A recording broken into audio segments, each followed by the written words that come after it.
성경 속의 나무 이야기. 오늘은 로뎀나무 이야기입니다. 여러분들은 로뎀나무 하면 무엇이 떠오르나요? 혹시 길 가다가 만날 수 있는 예쁜 카페가 생각나지 않나요? 로뎀나무 하면 이미지가 좋게 느껴지기 때문에 카페 이름으로 많이 사용하는 것 같습니다. 그런데 우리에게 낭만적인 이미지로 알려져 있는 이 로뎀나무가 실제로는 그 이미지와는 전혀 다른 그런 나무입니다. 이 로뎀나무는 콩과 관목으로서 2 내지 3m 정도 크기로 자라며 1월 말부터 3월까지 우리의 아카시 꽃과 같은 흰 꽃을 피웁니다. 이 로뎀나무가 영어 성경에는 부름트리라고 표기되어 있는데 우리말로는 뱃살이 나무라고 하지요. 광야에서 와디라고 하는 마른 개천에서 주로 자라며 나무 모양이 땅에서 붙어 여러 가지가 빗자루 같이 뻗어 있어서 모양도 볼품없고 그늘이 거의 만들어지지 않는 나무입니다. 그늘도 제대로 없는 나무임에도 불구하고 뜨거운 햇빛이 내리쬐는 무더운 광야에서는 햇빛을 피하려고 어쩔 수 없이 그 그늘 아래로 들어가 햇빛을 피하는 모습을 상상하면 얼마나 처량한 모습이겠습니까? 이 로뎀나무를 히브리어로는 로템이라고 하는데 그 말에는 시궁창 진흙탕이란 의미가 들어 있습니다. 그러니까 우리말로 하면 시궁창 나무가 되겠지요. 그래서 유대인들은 볼품없는 비참한 상황을 이 로뎀나무에 빗대어 표현하곤 합니다. 그래서 비참하고 처량한 상황일 때 이 로뎀나무가 등장하는데 성경에서도 여러 번 그런 상황으로 나타나지요. 먼저 창세기 21장 15절을 보시면 가죽 부대에 물이 떨어진지라 그 자식을 관목덤불 아래에 두고 라는 말씀이 나오지요. 이 관목덤불이 바로 로뎀나무입니다. 이 상황은 아브라함의 여종 하갈이 그의 아들 이스마엘과 함께 사라로부터 쫓겨나 브엘세바 광야에서 방황하는 장면입니다. 집에서 쫓겨나 갈 곳을 잃은 이들 모자에 처량하고 비참한 상황을 나타내지요. 또한 성경 욥기 30장 4절을 보시면 떨기나무 가운데서 짠 나무를 꺾으며 뱃살이 뿌리로 먹을거리를 삼는구나 라는 말씀이 나오지요.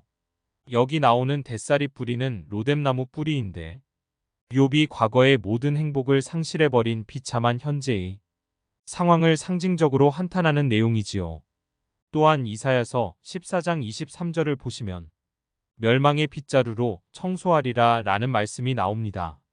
여기 나오는 멸망의 빗자루를 영어 성경에서는 브룸 오브 디스트럭션이라고 표기하는데 바로 멸망의 로뎀나무 빗자루를 말합니다. 하나님께서는 이스라엘을 괴롭히는 바벨론을 물 웅덩이가 되게 하고 시궁창 나무 빗자루로 쓸어버리시겠다고 표현함으로써 영화롭던 대제국 바벨론을 시궁창보다 못할 정도로 멸망시키겠다는 의미의 상징적인 표현입니다. 그런데 보잘것없고 쓸모없는 로뎀나무이지만 아쉬운 대로 쓰이는 곳이 있긴 합니다.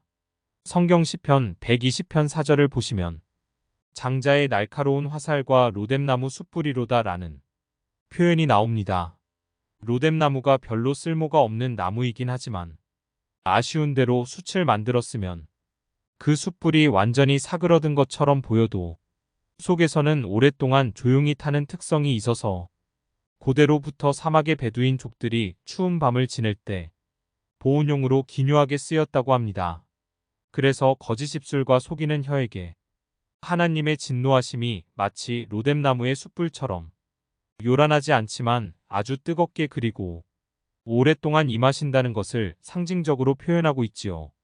또한 로뎀나무 아래서 햇빛을 피한다는 것은 유대인들에게는 아주 비참한 상황을 상징합니다. 광야 백성인 유대인들에게는 뜨거운 햇빛은 저주를, 시원한 그늘은 은혜를 상징합니다. 그래서 하나님의 그늘이란 표현은 안식, 휴식, 평안을 상징하지요.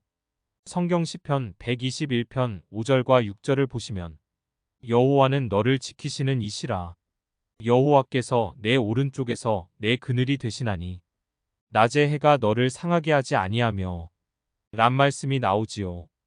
여기 나오는 여호와의 그늘이 바로 우리를 지켜주시는 하나님의 은혜입니다. 그리고 열왕기상 19장 4절을 보시면 자기 자신은 광야로 들어가 하루 길쯤 가서 한 로뎀나무 아래 앉아서 자기가 죽기를 원하여 라는 말씀이 나오지요. 갈멜산에서 여호와의 큰 권능에 힘입어 바알과 아세라 선지자 850명과 싸워 이긴 강하고 담대한 천하의 엘리야 선지자도 하나님의 권능이 임하지 아니하면 한낱 보잘것없는 우리와 같은 모습으로 변하는 것을 볼 수 있습니다.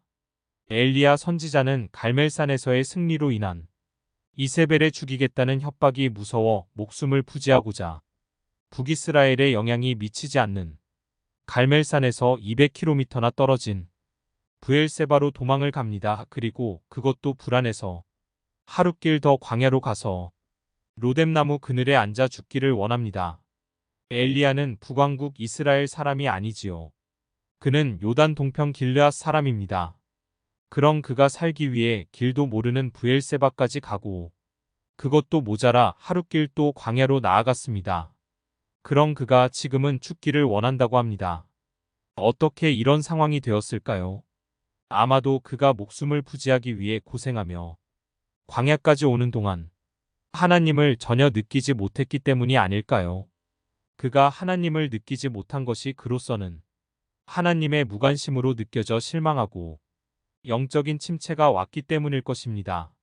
하나님에 대한 서운함과 자포자기한 심정이 겹쳐져서 영적으로 침체해짐으로 살기 위해 그 먼 길을 도망쳐 왔음에도 불구하고 이제는 죽고 싶은 마음이 생기게 된 것 같습니다.